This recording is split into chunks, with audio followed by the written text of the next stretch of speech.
Good morning everyone, welcome to Scottie Crafts and Wendy's World.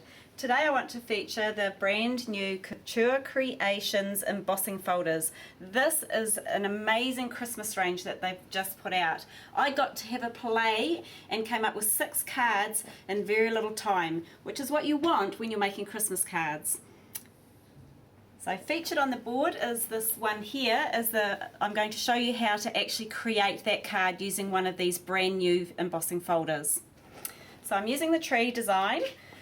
What I've done is taken some of the Tim Holtz Distress re-inkers and I'm putting them onto a piece of cut and dry felt, which is like this. So this, you can make all your own stamp pads out of it, which is great. If you've got re-inkers and don't actually happen to have the stamp pad, you can create your own little stamp pad out of it. If you put this into a Ziploc bag after you've made it, it will keep for months as well.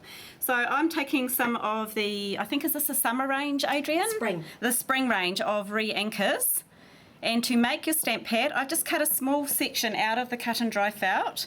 And what I'm doing is filling their little eyedropper and then just basically squeezing the ink out onto the felt to create a line of colour. You don't need to really overload it. I mean, if you're going to do 60 cards, you might want to put quite a bit on. But I'm basically more or less not even doing, or maybe one fill of the little cylinder. And I also want to put some of the yellow at this end. So you can pick and choose the colours that you put together. Not exactly Christmas colours, but hey, I don't always have to be traditional for Christmas, do I? No. So I'm just going to pop those aside. Now I'm going to take a brayer. This is a speedball brayer, the one that I'm using, but any brayer would work. So this one is 4 inches wide. You don't have to make your ink the same width as your brayer because you can actually just ink up by pressing down on your pre-made stamp pad and rolling.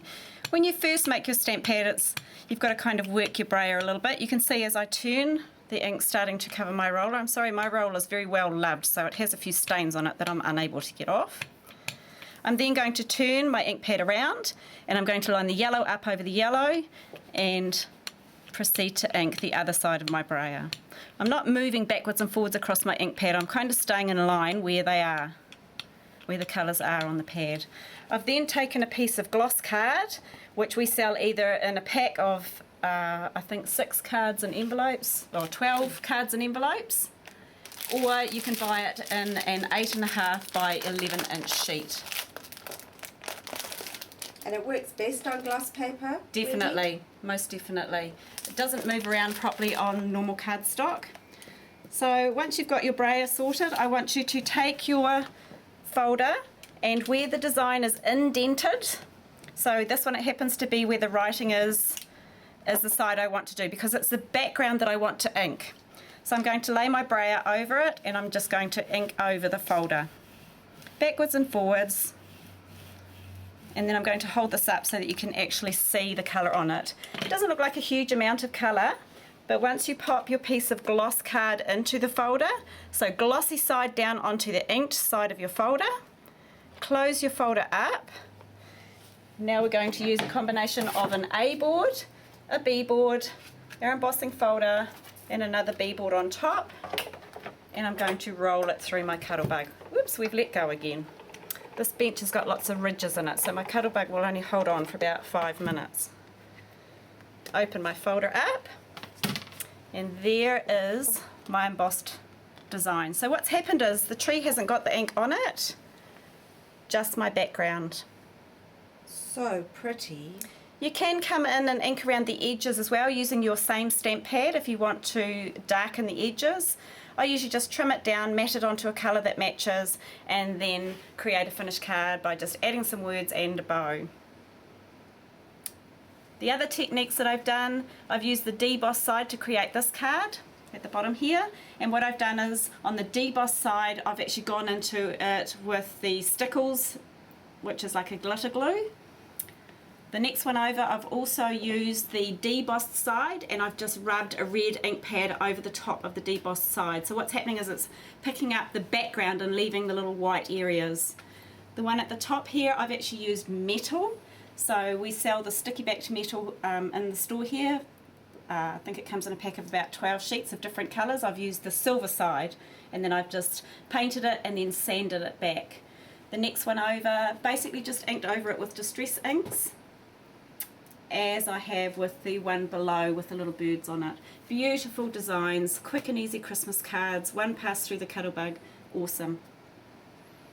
Adrian's just going to hold some of the designs up so that you can actually see just some of the folders. How many are in this new range, Adrian? I think is there about 12? 1, 2, 3, 4, 5, 6, 7, 8. 8 new Woo, 8 folders. there we go, that's that my one's oops. mine. I've got that in my pocket. I'm not letting any more fall. Now these folders are $9.99 on our website. They have just popped in to our store, so you need to be in quick to get those. I know that we have them on pre-order, so some of you already have them, so not quite sure how many are left, but we'll just have to get lots more in. These cards are really beautiful. We're also going to special off the Distress ink re-inkers this week. They're normally, no Wendy, go away. They're normally $7.50. $7.50. They're going to be $6.50 this week on special. And of course, don't forget to get your brayer if you don't have one.